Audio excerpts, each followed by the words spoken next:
and welcome to this edition of Ask Dr. Robyn. I'm Dr. Robyn Silverman, Child Development Specialist and the creator of the Powerful Words Character System.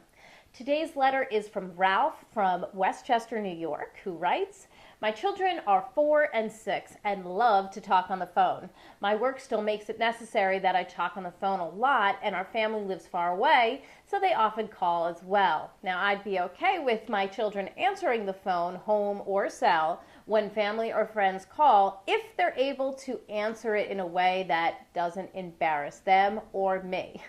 I think it's an important skill. Can you give us the way to teach them good phone manners?"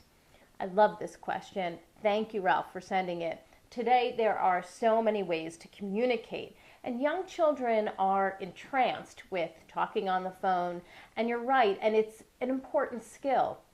Even though we may see a lot more texting and instant messaging and Skyping these days, young children still need to know how to use manners and courtesy when they answer and they use the phone. So, what can you do? The first thing you want to do is model good phone manners. I probably don't need to tell you that, but I'll mention it. Remember, little eyes are watching, little ears are listening. Do you answer the phone with a courteous greeting? Do you hang up with a courteous goodbye? Are you patient when somebody calls? Do you refrain from raising your voice or using rude language? Whatever you do on the phone serves as an example to your children. Okay? Number 2, you want to teach your children how to answer the phone. Now, this might sound simple, but if you're not taught, how are they going to know? So talk to them about how you want them to greet the callers. Ask who's calling, relay the message, say goodbye with manners. Teach them to refrain from yelling into the phone, answering the phone with words like what and yeah and yep, and hanging up before taking a message and saying goodbye.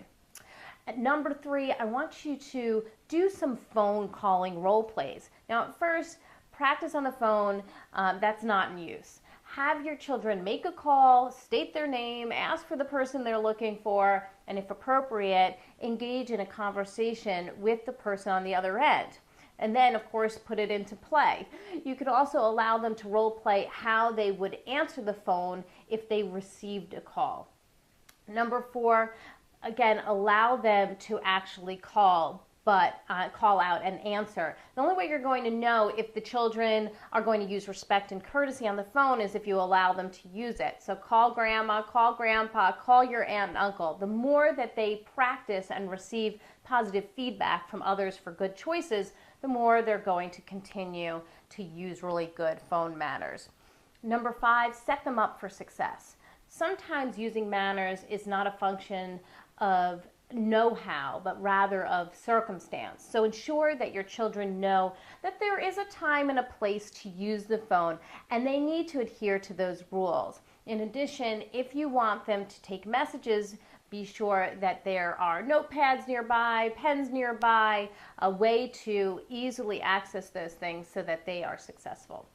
Number 6, remind them and praise them. Now, sometimes children need to be reminded about good phone manners and all kinds of manners, but just as important, they need to be praised for good decisions and good rule following. So catch your children using good phone manners and tell them that you're proud of how courteous they are to others. This is important and will instill good manners in them. That's all for this edition of Ask Dr. Robyn. Please continue to send in your questions. They may be featured next time on Ask Dr. Robyn. In the meantime, I hope you make it a very powerful month. Goodbye, everyone.